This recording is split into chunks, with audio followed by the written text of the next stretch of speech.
Hello guys, S2W here as your average consumer. Like the rest of the world, Canada has dropped a new colorway of the Ultra Boost 3.0. Yes, just one colorway here in Canada, and I'm talking about the caged versions. This colorway is the Oreo or Zebra colorway. A few Foot Lockers in Toronto had them for a raffle, while others were first come first serve. Adidas Canada also sold them online, but only with a total of 50 pairs, so it was a pretty difficult W to get. However, I got these from my local Champ Sports, as they were the closest foot store that did first come first serve around me. So we call these the 3.0 Ultra Boost because they are the third variation of the model, as Adidas has launched the 1.0 and 2.0s close to 2 years now.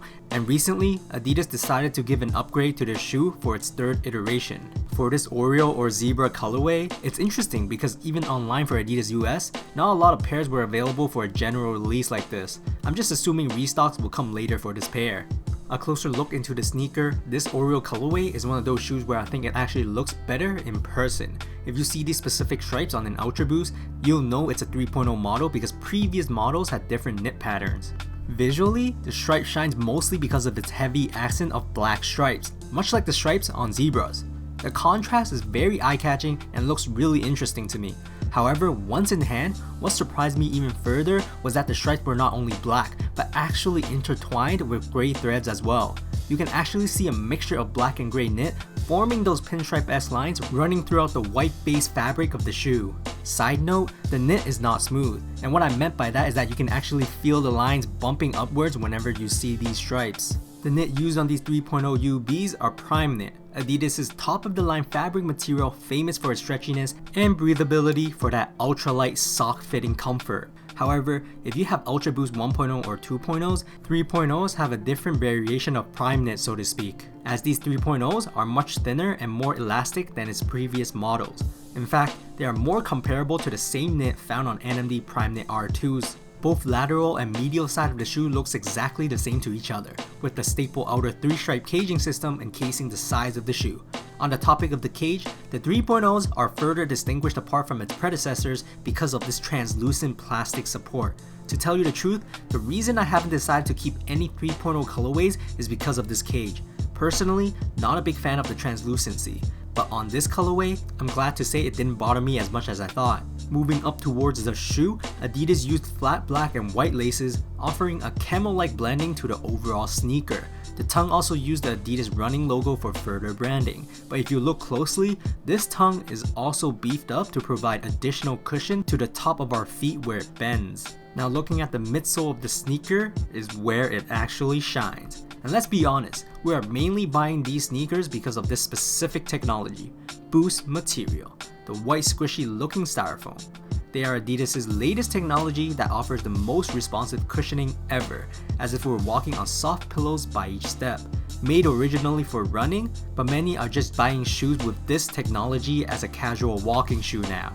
At the back, there is a standard heel tab that helps you put on the shoe with ease. And looking at the heel area, the regular heel counter seen on previous models are here as well to give additional support and optimal movement to our Achilles, preventing heel slippage and offering a more secured fit.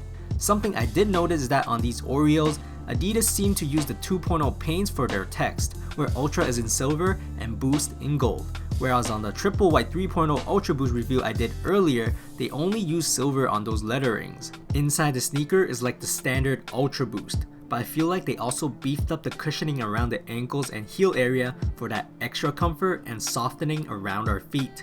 Like all Ultra Boosts, they came with insoles, and for this particular colorway, the insoles were black with the Ultra Boost words for further branding. Flipping over the insoles, you get these special patterns that most might not even know it's there unless you need to take the insoles out for a certain circumstance. Again, you have the piece of felt-like fabric on top of the Boost midsole to keep your feet from direct contact with the Boost material, popularly seen on every NMDs. Under the shoe, we have the same Continental rubber outsole for the excellent traction in all sorts of surfaces, but annoying on waxed floors as they create very loud squeaky noises. Also for support, there is a torsion system bar near the midfoot area of the outsole for additional midfoot lockdown steadiness.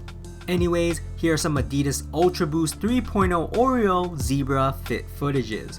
Fit-wise, for this purchase, I was only able to get it at my 1.0 and 2.0 Ultra Boost sizing, which is my half size up from true to size.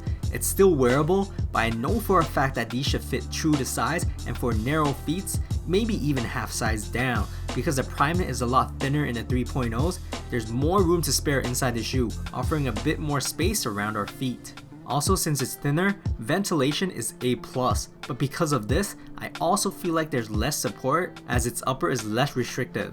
Price wise, I'm in Canada and it's $240 before tax. It's very expensive to get a pair of these nowadays, and all luck of the draw as we usually get very low stocks on each and every colorway.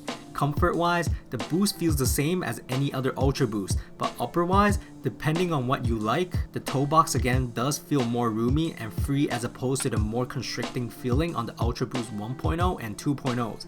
As always, throw me some likes if you liked the video, and let me know in the comments how you feel about the current lineups of the Ultra Boost 3.0s, as I have to admit the only 3.0s I actually wanted, so far at least, were the CNY Ultra Boost that already launched at the beginning of the year and seems like it'll never be coming to Canada, and the Olive Night Cargo Ultra Boost that released both in Europe and the US along with these Oreos, but guess what?